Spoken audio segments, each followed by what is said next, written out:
Okay, welcome back after all this small short break. If I can, please allow the tautology. Okay, let me get to the page. My computer is okay. Well, now I'm there. As I have mentioned before, that the documents related to this business, we have 7 types of documents. I hope you do remember. And before I get to them, I hope you did not forget with the break. Okay, we have the bank related documents, we have the buyer's document, the seller's document, the insurance documents, the buyer, sellers, and suppliers instrument, the shipping terms, the marines document, and the general terms. These general terms are those that you will understand. I mean, you will get them, or you will have to face them. You will get used to them in any deal. These terms are not related only to the oil and gas business. So let's start right away with the general vocabs that you will hear in the field. The TTM, this is the table talk meeting. It is a meeting where the buyers and the seller, I mean all the players, they sit around a table and draft a procedure and draft a contract, because a contract is a mutual agreement between two parties. A contract is a mutual agreement between two parties. Therefore, they have to sit around the table and decide what will be done, who is doing what, and who is responsible for what. And to draft this contract, we need a meeting where a consultant or the consultancy firm plays a vital role to make sure that the decision or the procedure that they are taking are legal, and that they have the ethical aspect. I mean, to ensure the ethical and the legal aspect of the contract. Okay, we have the ASWP. This is any safe work port. You know that especially in the CIF procedure, which is a type of contract, we will have time to explain it more. The two parties all agree on a safe port where the transaction is going to be made. Then this port is called a SWP. The RWA is another term, which means the ready, willing, and able. This is a document that the buyer should raise, and also the seller. So we have two documents, terms RWA, one from the seller and one from the buyer, which shows the willingness and the ability of each one to deal or to follow the procedure that was that has been decided during the TTTM.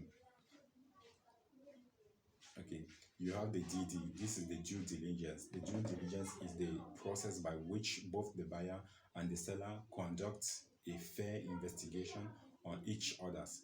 Because imagine you are the seller, you met someone, or someone has approached you as a buyer or a buyer mandate. You will not dive directly into dealing with the person. You have to investigate. You have to inquire more informations about the background of the company, the corporate he's representing, or the person himself. So you have to take your time and do what is called the due diligence, or the due diligence checkup. Okay, now you have the bank related documents. Okay, you know that in the oil and gas deal, the banks, they plays a vital role, very important role in this business. The first one is the BG, or the bank guarantee. It is also known as the instrument. So this is a document which shows the ability, or the readiness, the willingness of the buyer to complete the deal.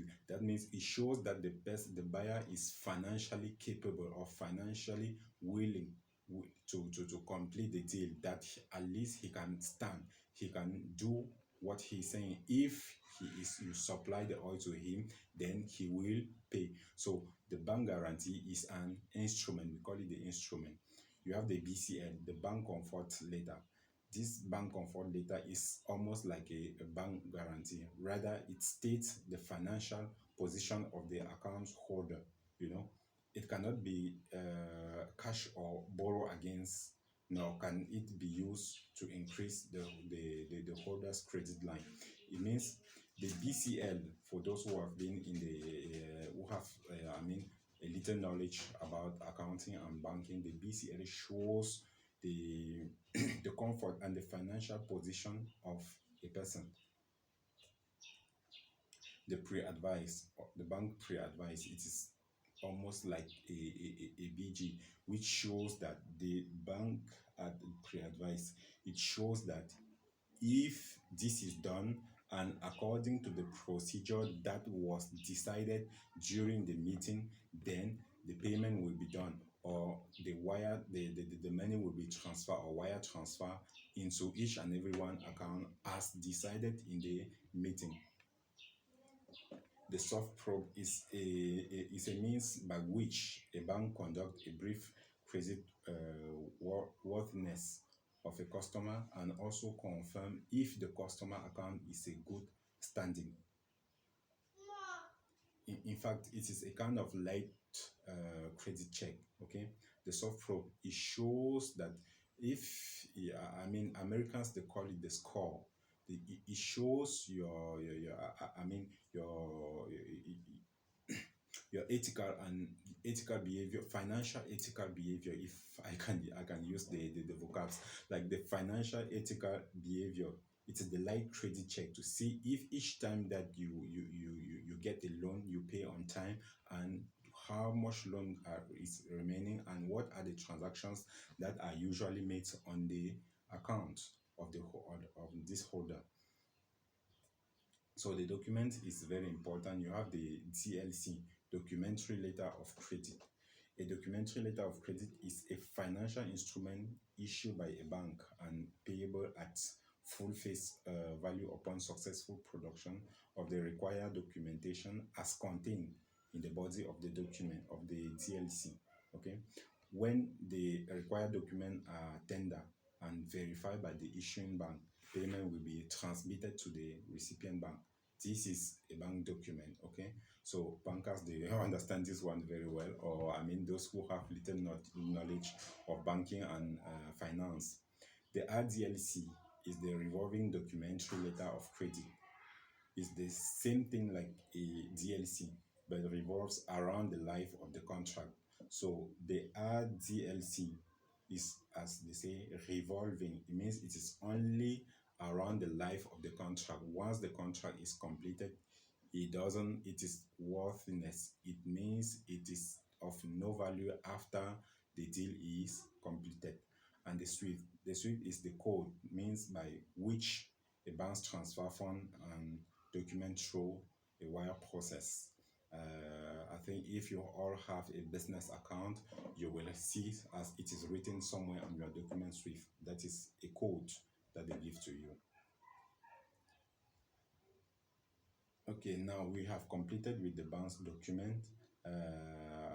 I think now, before we get to the buyer's document, I will give you a break of like 1 minute and for you to prepare for your question. If you have question, please ask right now. I'm listening.